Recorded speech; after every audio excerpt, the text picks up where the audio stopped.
Chapter 14, page 87.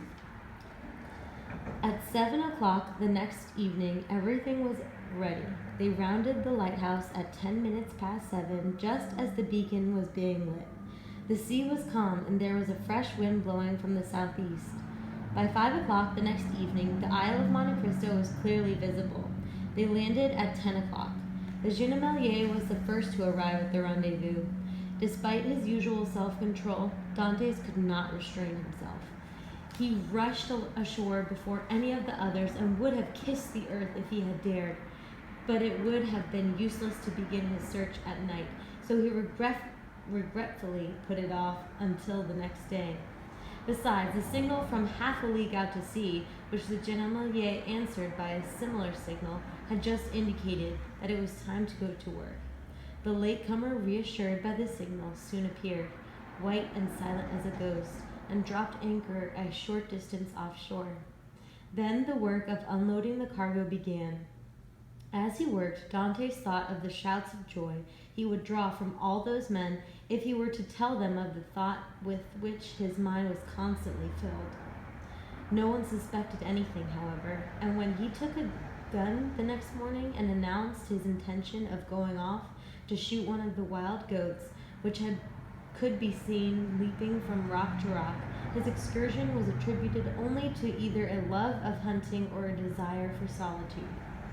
Jacopo was the only one who insisted on going with him, and Dantes was afraid to oppose him, lest he arouse some suspicion.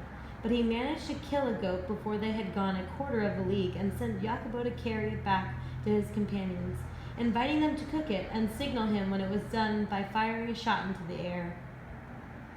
Dantes continued on his way, looking back from time to time, until he finally reached the spot where he supposed the caves to be. Examining everything with meticulous attention, he noticed that on several rocks there were notches which had apparently been made by the hand of man. They seemed to have been cut with a certain regularity, probably to indicate a trail. These signs gave Dantes hope. Why could they not have been carved by the cardinal in order to guide his nephew? He followed them until they stopped, but they had taken him to no cave. A large round rock perched on a solid base seemed to be the only goal to which they led. It occurred to him that, instead of being at the end of the trail, he was at the beginning. He turned and retraced his steps. Meanwhile, his companions had finished cooking the goat. Just as they were taking it off the improvised spit, they saw Dantes leaping from rock to rock. They fired a shot to signal to him. He changed direction and came running toward them. But as they were all watching him, his foot slipped, and they saw him stagger on the edge of a rock and disappear. They all rushed forward at once, for they all loved Dantes, despite his superiority. They found him bleeding and almost unconscious. He had apparently fallen from a height of 12 to 15 feet. They poured some rum down his throat, and he opened his eyes, complaining of a sharp pain in his knee, a feeling of heaviness in his head, and unbearable twinges of pain in his back. They tried to carry him to the shore, but as soon as they touched him, he groaned and said he did not feel strong enough to continue. The captain, who was obliged to leave that same morning, insisted that they try to get him on board the ship, but Dantes declared that he would rather die where he was than suffer the atrocious pain which so much movement would inflict on him. "Just leave me a supply of biscuits, a gun to hunt with, and a pickaxe to build some sort of shelter with in case you should be delayed in coming back for me," he said. "But you'll starve," said the captain. "We'll be gone at least a week." "Listen, Captain," said Jacopo, "here's the answer to the problem. I'll stay here with him and take care of him." "Do you mean you'd give up your share of the profit in order to stay with me?" asked Dantes. "Yes," Jacopo replied, "and without regret." "You are a good friend, Jacopo," said Dantes, "and God will reward you for your goodwill. But I don't need anyone. A day or two of rest will put me back on my feet." He shook Jacopo's hand affectionately, but his resolution to stay and stay alone remained unshakable. The smugglers finally gave him the things he had requested and left him.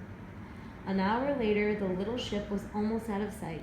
Then Dante stood up, as agile and light on his feet as one of the wild goats of the island, took his gun in one hand and his pickaxe in the other, and ran toward the rock at which the trail of notches ended. Now, he exclaimed, thinking of the story of the Arabian fisherman which Faria had told him, "Open sesame!"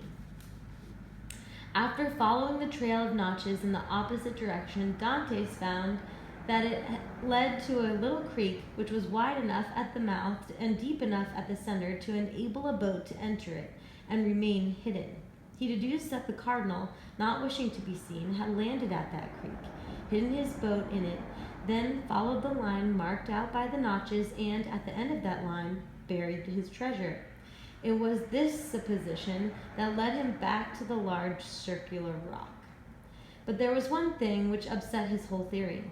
The rock must weigh at least 2 or 3 tons. How could the cardinal have hoisted it up to the base on which it rested? Suddenly an idea occurred to him. Perhaps instead of being raised, it had been lowered. He climbed above the rock to search for its original resting place. He soon discovered that a slope had been made.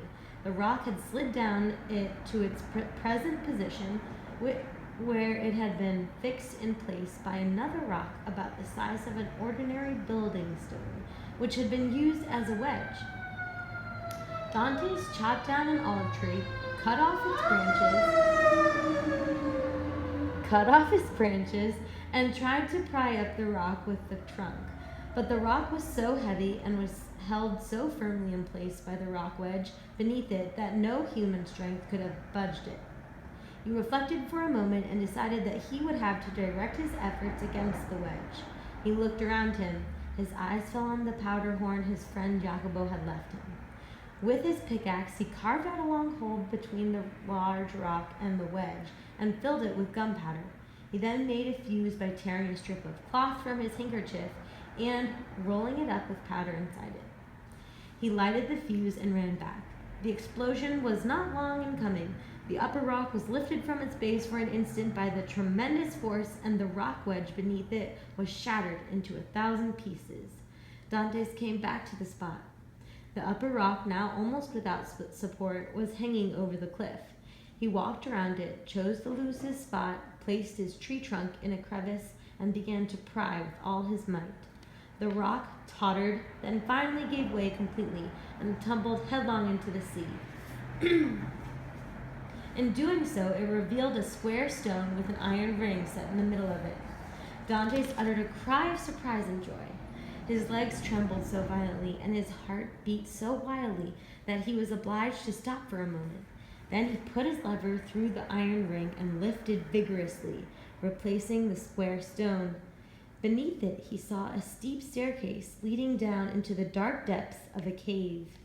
Anyone else would have rushed forward with a shout of joy. Dante stepped doubtfully and turned pale. "I mustn't let myself be shattered by disappointment," he said to himself, "or else all my suffering will have been in vain." He then began to climb down into the cave with a smile of doubt on his lips, murmuring the ultimate word of human wisdom, "Perhaps." After he had been in the cave for a second, his eyes, accustomed to, as they were to seeing in the dark, were able to penetrate into every corner. The walls of the cave were granite. He recalled the words of the cardinal's letter in the furthest corner of the second opening. He had found only the first cave. Now he must search for the second one. He sounded the wall with his pickaxe. At length he found a spot where the granite gave forth a hollower and deeper sound. He struck it again, more vigorously. This time he noticed something strange. His blow had chipped a sort of plaster off the wall, revealing a softer, grayish stone beneath it. The opening in the granite wall had been sealed up with another kind of stone and then covered with this plaster, on the surface of which the appearance of granite had been imitated. He struck the stone with the sharp end of his pickaxe. It penetrated to a depth of about 1 inch. Dantes went to work. After some time, he noticed that the stones had not been cemented together, but simply piled on top of one another and covered with a layer of plaster. He shoved the point of his pickaxe into one of these interstices, pushed down on the handle, and to his great joy, one of the stones fell at his feet. From then on, he had only to pull each stone toward him with his pickaxe.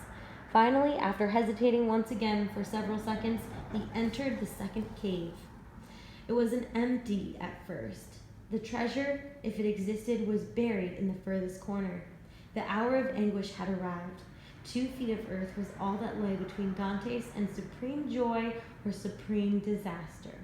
He walked over to the corner and, as though seized by a sudden resolution, energetically attacked the ground. At the 5th or 6th blow, his pickaxe struck metal. He struck a little to one side of the spot. He still encountered resistance, but not the same sound. It's a wooden chest bound with iron, he said to himself. Just then a passing shadow cut off the daylight for an instant. Dantes dropped his pickaxe, picked up his rifle, and rushed out of the cave. A wild goat had leapt over the entrance to the first cave and was grazing a few feet away.